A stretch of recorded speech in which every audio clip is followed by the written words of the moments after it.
Hey everyone, welcome to my channel. My name's Andrew O'Malley. I'm a training and development specialist, which basically means I teach people how to teach things. Have you been wanting to build your own online course, but you're a little overwhelmed of where to get started? Well, this video is the perfect spot for you. Today, we're going to be going over the high-level steps to making your own online course, what to do, how to think about the process, and the specific steps you can take along the way. And then in future videos, we're gonna go over each step in more detail so you can make your own online course that you can sell, give to other people, or do whatever you want. Are you ready? Let's dive in.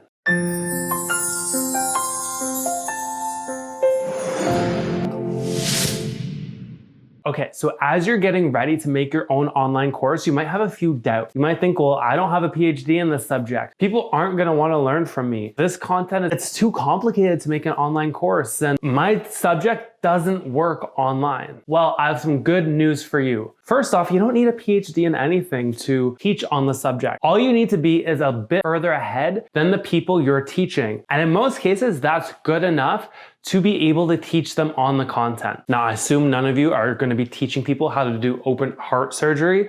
If you are, please exit out of this video. For everyone else, you don't need a PhD. If you feel like it's gonna be too complicated, I'm building a step-by-step process for you to be able to follow so you know the ins and outs of how to put together your content and expertise in a way that makes sense and a way that works for your learners. And if you think your topic doesn't work online, well, there's people teaching all sorts of things online, from yoga to dance to dog training. Pretty much any subject can be taught online. It's not a question of if, it's a question of how to teach your subject. Before we get started, remember to hit the like button and subscribe, because this is one video of many that are coming up, and I don't want you to miss any of these important details. Okay, so today's video is going to follow the format of ADDIE.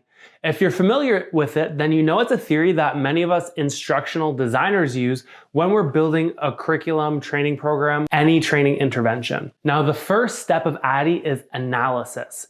This is where you learn as much as you can.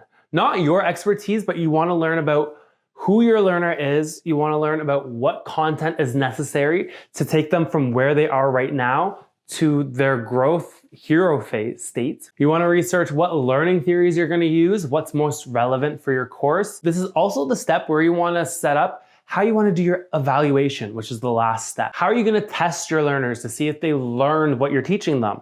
How are you going to evaluate if they made impactful changes in their work and their life thanks to the content you've provided them? In the analysis phase, you're going to get all the components and structure them and maybe put it into one document. We usually call this a needs assessment. It doesn't really have to be anything that formal. Just gather as much information you can and start asking yourself the right questions that I listed before. This is also a great time to do some digging. Do people need this course? Because as much as you want to create this course, it doesn't mean that other people need the help in this area or want the help in this area. This is a good time to do informational interviews with people who may be in your audience.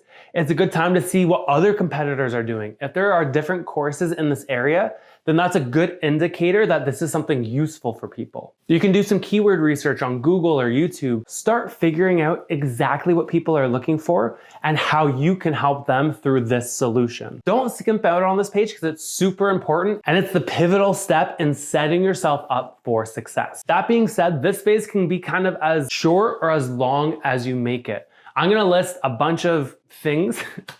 I'm gonna list a bunch of different areas on the screen, and you can start to pick the ones that you feel are most relevant for your course. You don't necessarily need to do all of these, but doing a good breadth of research is going to help you in the long run. Action mapping. Now, this is one of the most important steps of the process. It's becoming super popular in instructional design because it works. Now, traditionally, when we were building trainings, we would basically just list all the information and then provide the learner with all the information. So they would just read and know what they need to do. Now, the problem is, let's use weight loss for our example again. Nobody's out of shape because they don't know what to do. At the end of the day, if you want to be a specific body composition, you need to eat appropriately and exercise appropriately. That's it. There's no other secrets. There's no other tips or tricks. At the end of the day, all fitness is just nutrition and exercise. in different quantities and different styles. We know this. We don't need to be told this. So why is the fitness industry so successful? So why are there so many fitness programs and initiatives and interventions? Because there are specific actions that people need to take within diet, within exercise that are difficult. There are specific things that we need to do in order to get the results we want. It's not just about knowledge. Now, action mapping is a whole skill and process in itself. It's a bit outside the scope of this video, but it's super important. And this is a great thing to do within the analysis phase. Again, so you're not just throwing information at people, you're giving them specific actions that you're guiding them through that helps them actually build a transformation. Think of it this way. Have you ever taken a course and you thought, that was nice, and you didn't do anything afterwards? That's the problem with traditional learning. Information is not enough to make a significant change. You need to back that up with action consistently and effectively. Part 2 is design. This is where you start to plan out what your training is going to look like and how it's going to take form. It's kind of like the blueprint for your house. In the design phase, this is where you'll start mapping out what actions they need to take in order to get this transformation. This is also why your action map is so important. And some key tips. Start with the transformation in mind. Everything you're doing should relate into how you're getting your learner from point A to point B. So let's use a fitness example. Maybe point A for your learner is they're not working out at all, they're not eating healthy, they're a certain weight. And point B, you want them working out consistently, eating a specific diet, and doing the specific actions that help them get the body and the health and the lifestyle they're looking for. In the design phase, I always like to do an outline. So I list the different topics, the different chapters of the course or content I'm creating. This way, I know the broad scale evolution of what the training initiative is going to look like. And your map should include the content, the scripts. It should also include any assessment or quizzes and tests and assignment you're going to be including. It should be pretty comprehensive because this is where you're kind of mapping out the specific structure of everything. If you think of filmmaking, for example, when they have the script, they have the storyboards, they have every single detail. So when they're off to filming, they already know exactly what they need. And we're gonna take the same approach. This is also a great time to add in any storytelling aspects.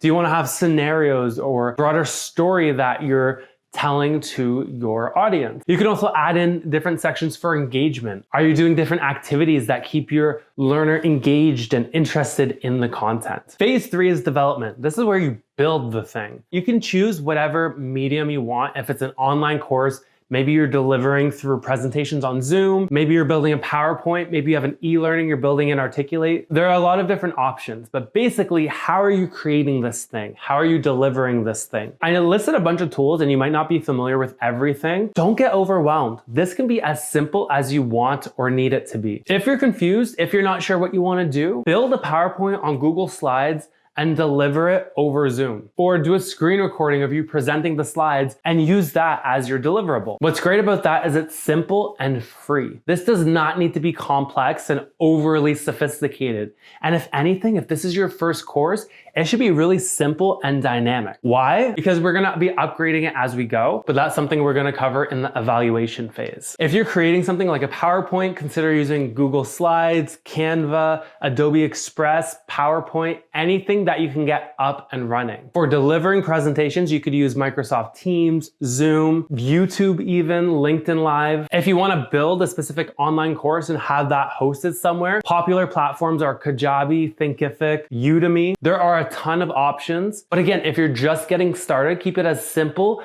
and as flexible as possible. All right, now it's showtime. Implementation. This is where you deliver and share the project with the world. Maybe you're facilitating on Teams or Zoom or a live streaming platform. Maybe you're sharing your course through your personal network and you have it hosted on Kajabi. This is the step where your learners are starting to interact with your content. Now, a pro tip, start with a focus group. Give them a beta version of your course. Why? This lets you work out some of the early bugs. Is there a module that doesn't make sense? Is there a concept that learners struggle with? This gives you really good feedback off the jump. So then when you release a more sophisticated version to a bigger bigger scale, you've already fixed a lot of the starting problems. This will help you refine your product, and then when you do a big, massive launch, you can launch with confidence because this thing's already been battle tested. It's already had students interact with the content and give valuable feedback. So when you're on version 2 or 3, it's already a lot better than it was at its initial launch. Phase 5, evaluation. So did it work? Did we save the day? You'll never know if you're not evaluating. And you're never going to evaluate if you didn't prepare for it at the start. So remember in analysis, what I said, you want to think about how you're going to assess your learners, how you're going to see if your intervention really worked. Well, what this looks like is having tests, quizzes, evaluation, different metrics you're tracking. So then you know if they're improving, if there's significant changes, then your course is effective. This is important for your learner success, your own peace of mind, and down the road, this is also going to be your marketing because it shows tangible success of your program. Now, there's a whole practice behind evaluation itself, but for this video, we're just gonna cover the basics. We're gonna use Kirkpatrick's levels of evaluation, and we're gonna run through them pretty quickly. So level 1, it's pretty simple. Did people like it? You know, maybe you give a survey after someone takes a course or after each module. What was their experience? What did they like? What did they feel could be improved? Level 2 is, did people learn something? Are they able to answer questions about the content and get a good score? Are they able to complete a relevant assignment? How can you measure their knowledge and skills? How can you measure and track the changes in their knowledge and skills on your topic? Level 3 is an